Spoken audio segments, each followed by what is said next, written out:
Aloha, welcome to another monthly Q&A. I am your host, Brad Bordessa, and if you like this content, consider leaving your own comment because without your questions, I cannot make these videos. Otherwise, it becomes just a podcast where I talk to myself, which is also great. You should check that out and subscribe. Before we get started, if you like what you hear, consider becoming a channel member. You'll get access to videos early and just generally help give me a little bit of breathing room as I put these videos together so I can dedicate more time to doing that. Thank you so much. And if you want to check out some of my premium lessons and ebooks, go over to liveukulele.com/store. There is content about understanding the fretboard, picking, strumming, playing Hawaiian-style ukulele. There's a whole lot of stuff there. Go check it out. So today I've got a couple of questions about ukulele amps and something that cannot be overstated, needs to be said all of the time that we will get to. Let's get started. And these first few questions, I'm sorry, they came from a long time ago. I've been sitting on them for a bit. Thought I would get them out of the hopper. I don't have any names to go with them. So if you ask the question, thank you very much, but I cannot remember who sent these in. Any advice on portable uke amps, especially for the bass ukulele? Thank you. Well, for ukulele amps, my first recommendation is the Fishman Loudbox Mini. It's what I've been using for a lot of years. It sounds really great. It's probably not so ideal for a bass ukulele. A bass ukulele, it has ukulele in the name, but it's really just a bass. If you were to get some sort of an amp that would be nice for a bass guitar, or if there's something that's specifically for like an upright bass, probably not so much, but just a bass amp is going to be probably your best bet when you go towards that U-bass kind of sound. And bass amps are usually pretty great for ukuleles as well, like tenor size, high-tuned ukuleles, because a bass amp recreates the frequency spectrum pretty flat. A bass amp is a lot more like a PA system, or even a keyboard amp is really great too, because they recreate a flat response as opposed to an electric guitar amp, which doesn't, so the ukulele sounds kind of tinny and gross through those usually. But yeah, Fishman Loudbox Mini, if you're just going through with a microphone or your normal ukulele, and just a plain old bass guitar amp, a Fender Rumble or something like that is a cheap entry-level option that will get you started and sound nice for U basses and other ukulele basses. Along the same lines, hey Brad, would an Orange Crush 12 work with an electroacoustic uke? I'm debating to buy it for the crunchy sounds Orange has to offer. So the thing that is always misrepresented, I think, in general for ukulele amplification is that electric guitar amps are just as good. Lots of people talk about it. They review guitar amps like, oh yeah, it sounds great. I'm all distorted. But really, to me, what you want at the beginning as kind of like your starting point is a clean sound. Because with the pickup on an ukulele already struggles enough with just the piezo technology. It's not very good. You can easily get a bad sound. And anytime you work through equipment that's geared for something else, with some exceptions, you're going to tend to degrade that sound further. And when you play through an electric guitar focused amp, something that's made for electric guitars, it's expecting a certain kind of pickup input, a certain kind of impedance, a certain kind of sound. And usually the sound you want to create is a specific kind of thing for that instrument. For ukulele, you want something completely different. You want just a flat response. You want a PA system. You want an acoustic amp, something that does not add color. It tries to just make it louder. That's what you want it to do. So from that standpoint, the Orange Crush or the Katana or any of these, the Roland Microcube, any of these budget-friendly small amps, they're meant for electric guitars, and you're going to struggle to get a nice, clean ukulele amplified sound. That said, if all you're doing is looking for a distorted sound, then you can get them and it can work. But my preference would be to be as flexible as possible, is get a decent acoustic amp. They are more expensive because there aren't as many options. You might have to jump into the Fishman Loudbox Mini or some sort of a portable PA speaker to get that sound right from the get-go. But you have the clean starting point, and on top of that, you add a distortion pedal or some sort of a multi-effects to get the crunchy sound on top of that. In my experience, a lot of times that's going to sound better than trying to get your distortion sound from an electric guitar specific amp. Okay, next question, right along the same lines. If only I had watched this before I bought my Boss Katana Mini, which, while awesome, is definitely not optimized for acoustic electric ukulele.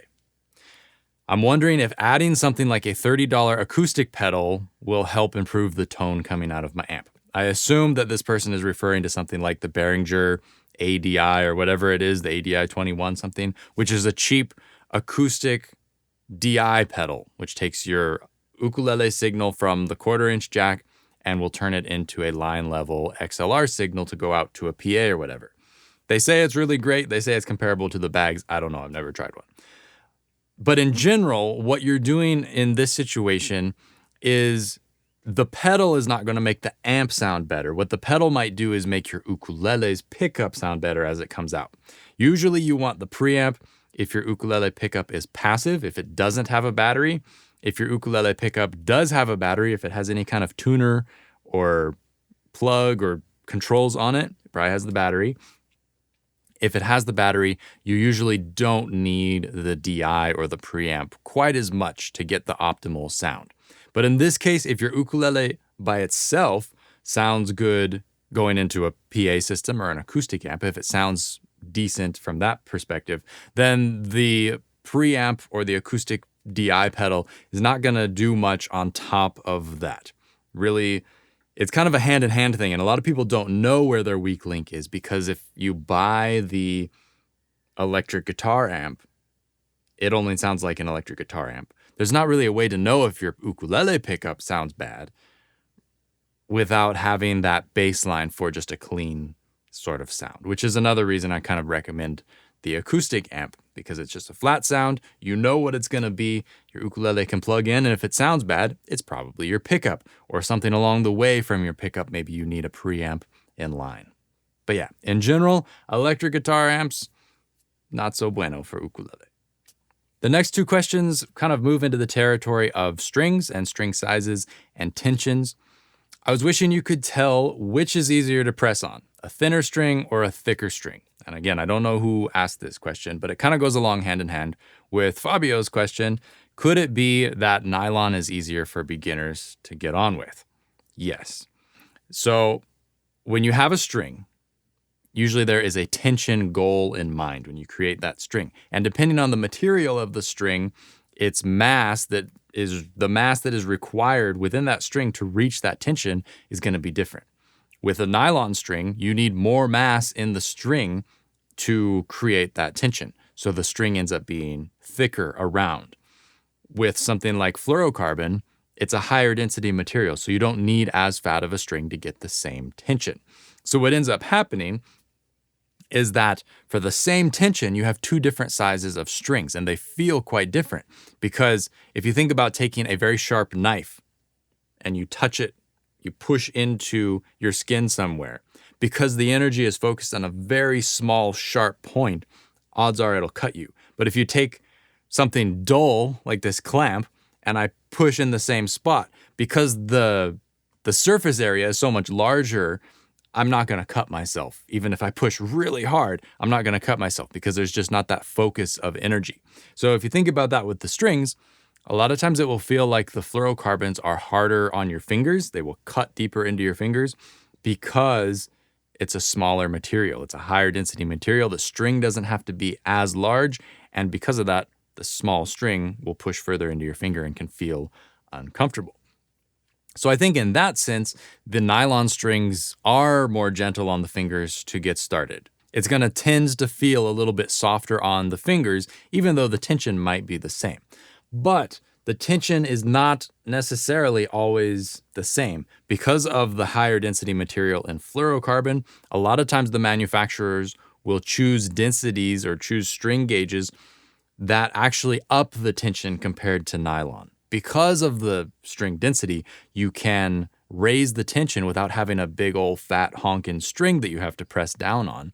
It doesn't end up feeling like a ubass. It can be a more traditional feel and have a higher tension. These are the kind of strings that I play. I like really heavy tension strings just because it kind of works with my hand. I like to work a little bit as I'm playing, but this can feel very tight on the hands, especially if you're a beginner.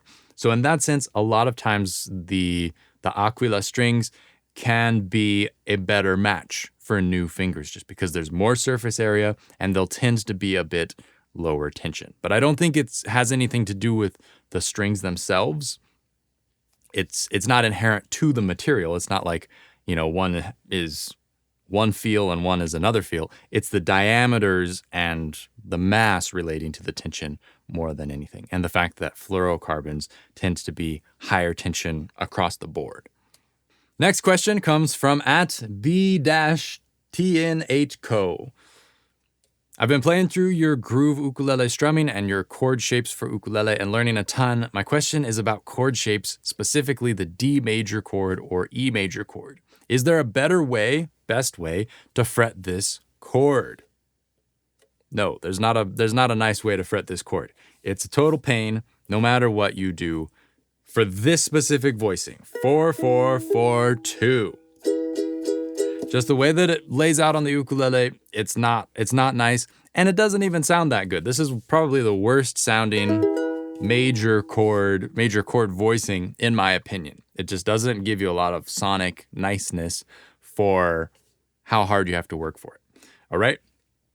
So a lot of times what you're going to end up doing is you end up doing a reverse finger bend with your ring finger, and then your index finger plays on the lower fret.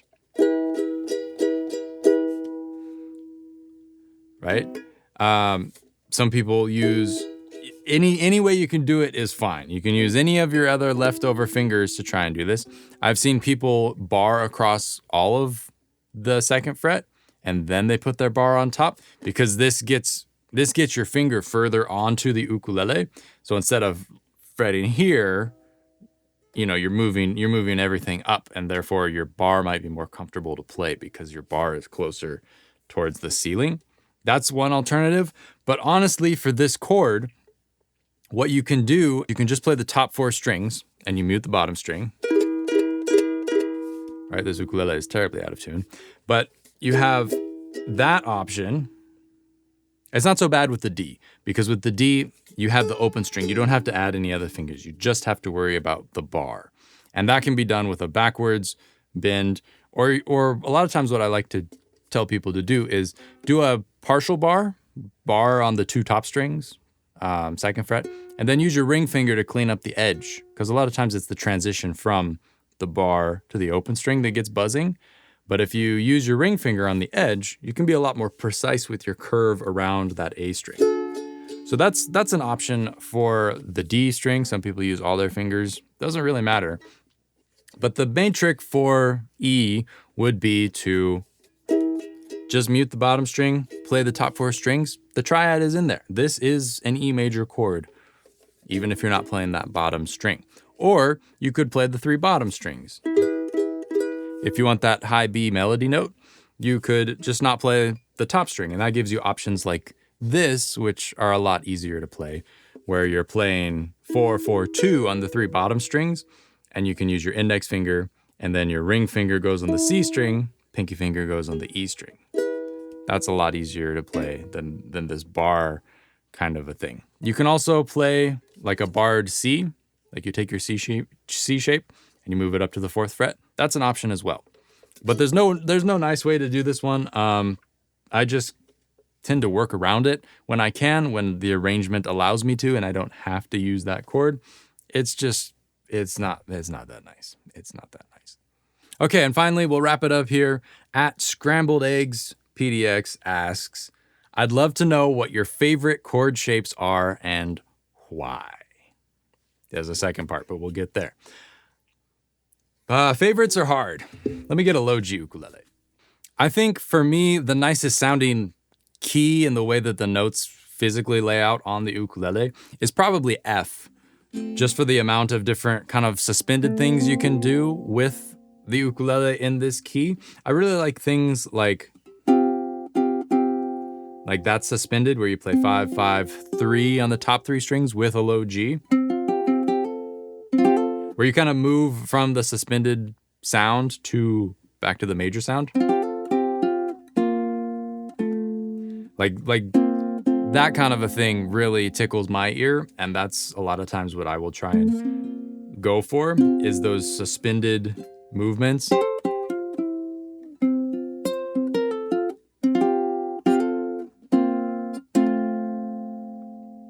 me, those are the nicest sounding chord shapes, but there's not a specific one that I really lean towards. That's like just a general sort of a sound. And then the second part to the question is, my ear development has been from playing tabs. My next big dive will be into developing my ear and playing by ear. Any starting tips for diving into that to make it a success? Much love from Portland. Yeah, just do it a lot is the first tip I can give. A lot of people kind of drag their feet like, oh, I can't do it, so I shouldn't do it. And the only way you will be able to do it is if you force yourself to just do it. What I would do personally is, and this is honestly something that I just stumbled upon and I kind of got lucky with, is the way that I did it, which is, okay, I have my iTunes library or my Music Bee library on my computer. For me personally, whatever you do is great, but just a way to listen to random songs. And maybe you make a playlist of stuff that that you've worked through and you've discovered works for later. But you work your way through songs that have iconic, straightforward melodies. I did a lot of Santana. Santana's really good because his lead guitar stuff, it's never too super duper complicated. It's straightforward and you can focus on the sound of it, right? And trying to match that sound. And you just listen along and you figure it out as you go. Okay, so here's that thing. And if you want to rewind, you can rewind. But okay, so here's that thing. Here's the next thing. Here's the next thing. When you get into chords, it becomes a little bit more tricky, but I would start with melody, because if you can't hear things like, okay, we're going from this note, which I have found, to a higher note or to a lower note, if you can't hear higher or lower yet, you can't go on to hearing chords probably. I mean, they're kind of two different things, but really, I think you should try and hear the really super obvious stuff first. That's where I would start, is to make your way into that world, listen along to a lot of songs, play along with songs, figure out what you can.